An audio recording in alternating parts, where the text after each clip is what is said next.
Beijing - President Trump came into office fuming about China. But lately he has been describing his Chinese counterpart, Xi Jinping, as if Mr. Xi were an old friend, even in dealing with deep divisions over North Korea. "I believe he is trying very hard," Mr. Trump said in an interview with Reuters on Thursday.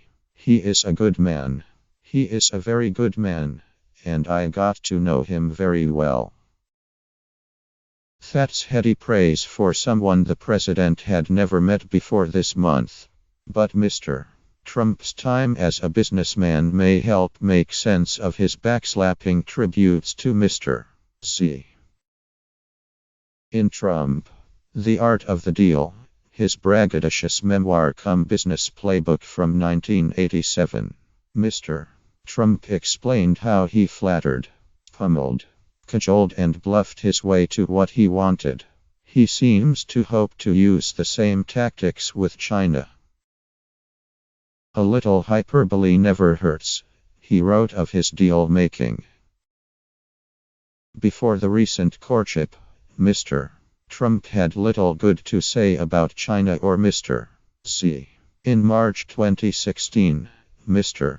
Trump was asked in an interview with the New York Times about his impressions of Mr. Xi. Instead, he vented about China's trade surplus with the United States. "Nobody has manipulated economic conditions better than they have," he said. After Mr. Trump won the election, he kept taking potshots at the Chinese leadership. In December, Mr. Trump had a friendly phone chat with Tsai Ing-wen, the president of Taiwan, alarming Chinese officials, who regard Taiwan as a breakaway province. Mr. Trump and Mr. Xi had a brief phone call days after the American election, but more than 2 months passed before they had their next call, their first since the president took office. Mr. Trump said he would honor the One China policy, under which the United States does not give diplomatic recognition to Taiwan. But even as that issue faded as a source of tension with China, Mr. Trump has appeared increasingly alarmed about North Korea. After the North's leader, Kim Jong-un, said on Jan. 1 that his government was preparing to test an intercontinental ballistic missile, Mr. Trump complained that China had not put enough pressure on its ally and neighbor. "China has been taking out massive amounts of money and wealth from the U.S. in totally one-sided trade, but won't help with North Korea." Nice, Mr. Trump said on Twitter. The signs before his first meeting with Mr. Xi were not promising. Days before they met at Mr. Trump's resort in Florida, the president warned that China had to play along on North Korea or get out of the way. "China has great influence over North Korea, and China will either decide to help us with North Korea, or they won't," Mr. Trump said in an interview with the Financial Times. "If they do, that will be very good for China, and if they don't, it won't be good for anyone." But Mr. Trump's potentially frosty first encounter with Mr. Xi turned out to be fairly amicable, and has been followed by 2 phone calls to discuss North Korea. They didn't see eye to eye on many things, but at least they were talking, and Mr. Trump was effusive about his new friend. Mr. Trump told Fox Business Network that he had a very good meeting with President Xi of China. Mr. Trump invoked Mr. Xi again on Saturday, when he condemned North Korea's latest failed missile test. North Korea disrespected the wishes of China and its highly respected president when it launched, though unsuccessfully, A missile today. Mr. Trump said on Twitter. I really liked him, Mr. Trump said of their talks in Florida. We had a great chemistry, I think. I mean, at least I had a great chemistry, minus maybe he didn't like me.